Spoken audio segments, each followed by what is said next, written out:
Hi, Corey. Thanks for taking the time to do this. Just wanted to ask you how it's been going for you as far as preparation is concerned during a very uncertain time. It's been going good. We've been able to kind of get in and do what we need to do and have enough time to do it. And obviously, the buildup of innings is a little rushed, but we're making the best of what we can. Speaking of buildup, your body looks like it's built up. Your arms look bigger, your legs look stronger. What were you doing in the off season, or this COVID period, I should say, to get your body where it is now? Yeah, fortunately enough, I got to work out here and just kind of build off the off season. This was the first off season that I really had to be able to just kind of get right into strength training again and not have to worry about healing anything or worrying about anything. So I guess the silver lining to this was I just kind of got an extended off season. Are you still doing dairy free? I am. What was your opinion, or did you ever have any consideration to not playing once MLB and the Players Association came to an agreement? Was there ever a doubt in your mind you'd come back? No, there wasn't in mine. You completely understand other people's reasonings and why they want to, family, their own issues. It's completely understandable, but no, there wasn't a doubt in mine. For whatever this summer camp period is worth, as far as moving forward to the regular season, you seem incredibly locked in at the plate. To what do you attribute that success that you've had so far in these intra-squad games? Yeah, luck, I guess. You're always happy to get hits. But, working out here, we had a bunch of guys, so we still got to kind of see some live ABs. So you weren't away from it too long from spring training. There was probably a month or two there where we weren't. But, I've had a few extra ABs before everybody else. So I'm just maybe a little further ahead that way wise. I wouldn't contribute to anything probably other than that, though. How grateful are you that you've had that time and the health to get ready for this season? Yeah, it honestly has been a blessing. It's kind of the silver lining like that. Just to be able to kind of get back to the physicality that you want to. I felt like I was there. I felt like I was ready in spring training, and I was definitely ahead of where I've been the last couple of years. But those few extra months definitely did help a lot. Thank you, Corey. Yep, thank you. Next question is from Ron Cavner. Go ahead, Ron. Hey, Corey, kind of along those lines, how far removed do you feel from 2018 and the surgeries that you had to get over? And do you still have to maintain your body in any way or do anything to kind of adjust for what you went through? Nothing more than just kind of maintenance stuff. I still go through some arm care stuff. Obviously, the working out and the little bit of just kind of extra hip stuff that I do just as more of a precaution than a need, to be honest with you. I don't really need to do much on that side, but on the arm side, it's just like the normal. I kind of go through a pitcher's program now instead of just not doing anything kind of thing. And then you mentioned that you got to do a lot of working out at the stadium recently. How curious were you to see how you'd look against pitchers after the time off?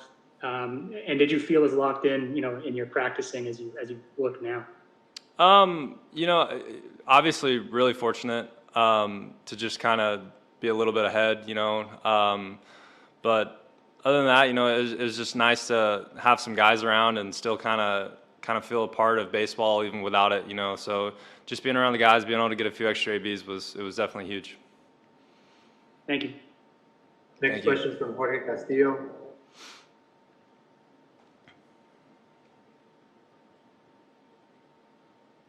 Go ahead.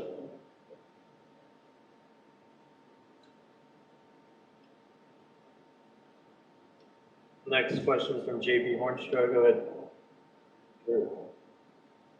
Go ahead, JP. Hey, Corey, how are you? Good. How are you doing? Good.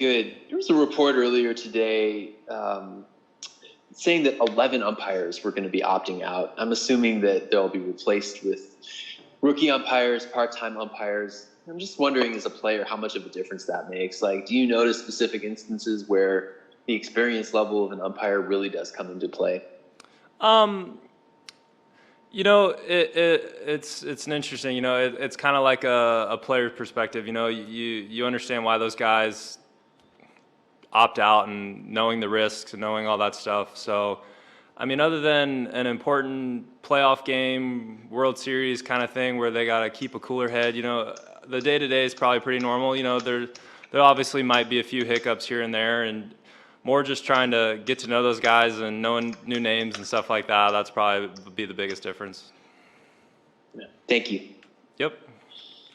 Next question is from Alden Gonzalez. Go ahead, Alden. Go ahead, Alden. Hey, Corey, can you hear me? Yes.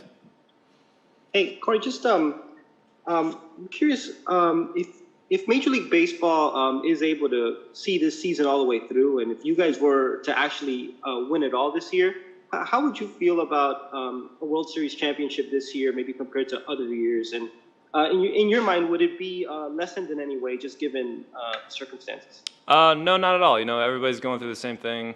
Everybody's playing the same amount of games. Everybody has the same issues as everybody else, and to be the last man standing is to be the last man standing. So there would be no difference for me. Have you given much thought to what a socially distant World Series celebration would look like? I haven't. That probably would be a very interesting thing to think about. But you know, that's a long way away, and we're just trying to get to the start of the year. Thanks, Corey. Yep. Thank you. Next question is from Bill Plunkett. Go ahead, Bill. Hey, Corey, kind of following up on that, how awkward have some of these protocols been? No spitting, no high fives, carrying your own cooler, water, all that stuff. Yeah, it's definitely been different. It's weird not shaking hands and giving knuckles and all that other stuff, and it's something that you're gonna have to just kind of work on still. But it's what we got to do, and it's what we got to do to play. So we're figuring out the best we can. Next question is from Michael Duarte. Go ahead, Michael. Hey, Corey, how are you? And congrats on your engagement. Thank you.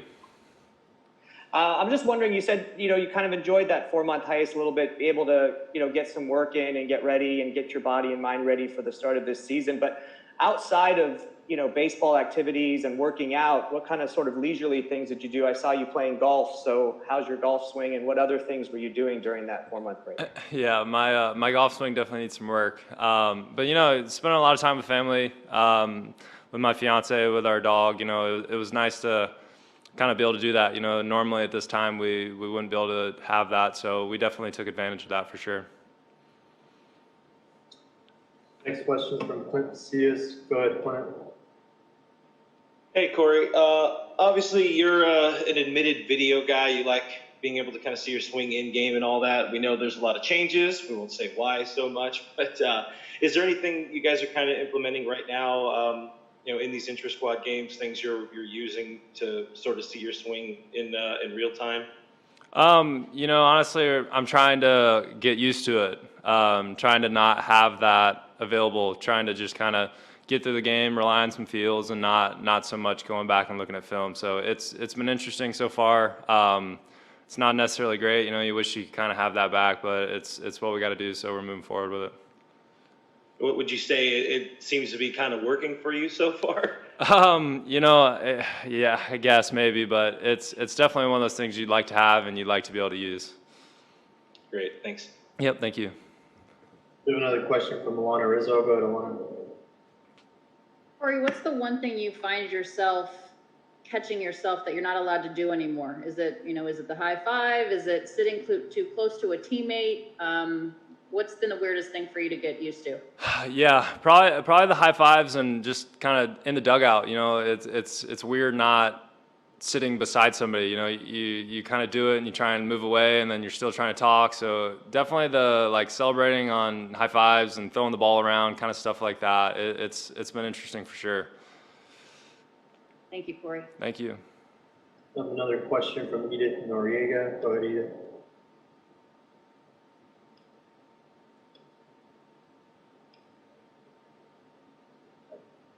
A question from Ron Cervinka. Go ahead, Ron. Hey, Corey, how you doing, man? Good. How are you doing? The other day I asked Doc, with the success that you're having that you were calling luck, if he thought about bubble wrapping you or kind of taking it back because you look like you're really ready. Are there things that you still need to work on within the next week or week and a half or so? Yeah, you gotta play. You can't just kind of sit back and wait. You still gotta build up innings. You still gotta get out there and just get on your feet and move around with people. You can't just kind of sit back and wait. So it's just kind of getting out there and being out there and being out there every day. Thank you. Yep, thank you.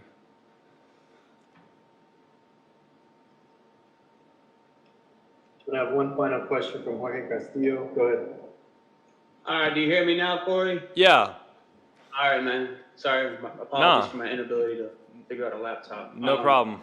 Just, how do you feel about crowd noise? Are you cool with playing an empty stadium, a silent stadium, or would you rather play with some artificial piped-in noise?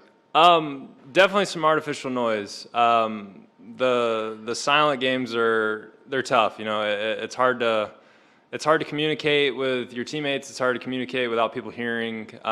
So just a little bit of background noise definitely goes a long way of being able to kind of game plan and talk through some stuff without people being able to hear. And just one more thing.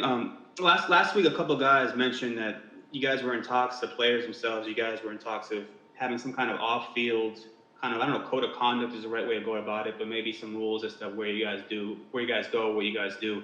Have you guys talked more about that? Is something has been decided on? What's sort of the status of that? Yeah, nothing's been decided yet, but you definitely have to have that.